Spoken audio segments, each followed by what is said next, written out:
Hello friends, हम लोग CrPC के इंपॉर्टेंट सेक्शंस डिस्कस कर रहे थे। सेक्शन 30 तक ऑलरेडी डिस्कस कर चुके हैं। आज सेक्शन 31 को डिस्कस करेंगे।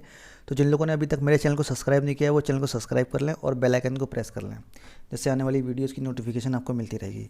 सेक्शन 31 कहता है कि sentence in case of conviction of several offences at one trial, यानी अगर किसी पर्सन के ऊपर एक ट्रायल में दो या दो से अधिक ऑफेंस के लिए उसे पनिशमेंट सुनाई जाती है, तो वो जो पनिशमेंट है क्या वो एक साथ काटेगा, यानी एक साथ भोगेगा, या पहले एक ऑफेंस की सज़ा काटेगा फिर दूसरे ऑफेंस की काटेगा। तो इस बात का जवाब हमें इसी सेक्शन में मिलता है।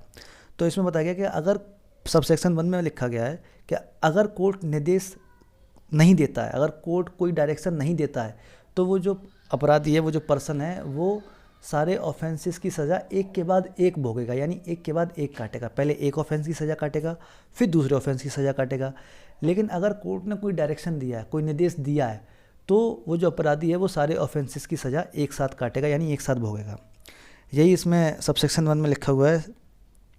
ये देखिए, sentence him for such offence to the several punishment prescribe there for which such court is competent to inflict such punishment when consisting of imprisonment to commence the one after the expiration of the other in such order as the court may direct। तो अगर court ने direct नहीं किया है तो वो एक के बाद एक सज़ा भोगेगा, लेकिन अगर कोर्ट ने डायरेक्ट कर दिया है कि भाई कोई डायरेक्शन दी है, तो फिर वो जो पनिशमेंट है वो एक साथ काटी जाएंगी, एक साथ भोगी जाएंगी। ठीक है। सबसेक्शन 2 में लिखा है कंजुगेटिव पनिशमेंट की दिशा में कोर्ट के लिए ये नेसेसरी नहीं है।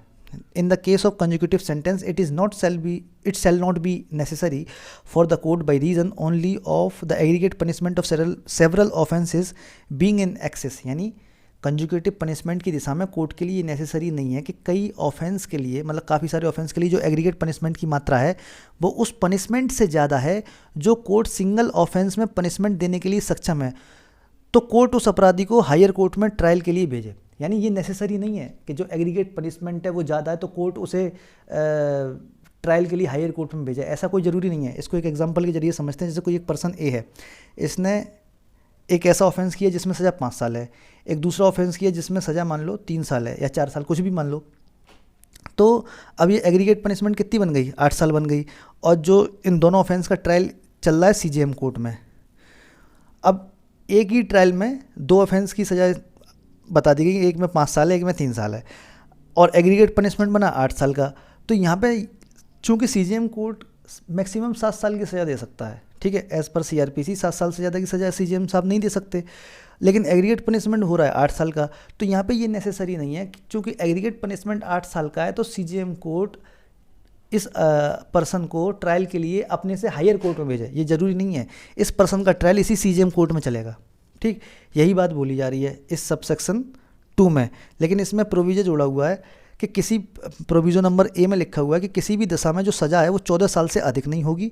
और इसका पॉइंट नंबर बी है, the aggregate punishment shall not exceed twice, यानी जो एग्रीगेट पनिशमेंट की मात्रा है वो दोनों से अधिक नहीं होगी जिसे एक अपराध में देने के लिए हुए जो कोर्ट है वो कम्पिटेंट है, यानी सक्षम है। ठीक, अब सबसेक्शन 3 अपील के बारे में बता रहा है।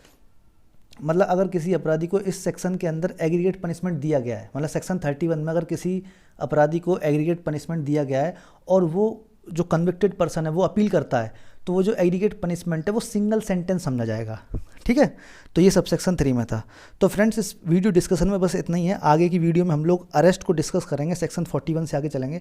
और ये वीडियोज़ आपके ऑल इंडिया बार एग्जाम, APO, जुडिशरी कहीं के लिए भी इंपॉर्टेंट हो सकती है। ठीक है, तो ऐसे ही सेक्शन वाइज चलते चलेंगे। तो इस वीडियो डिस्कशन में बस इतना ही था। Thank you.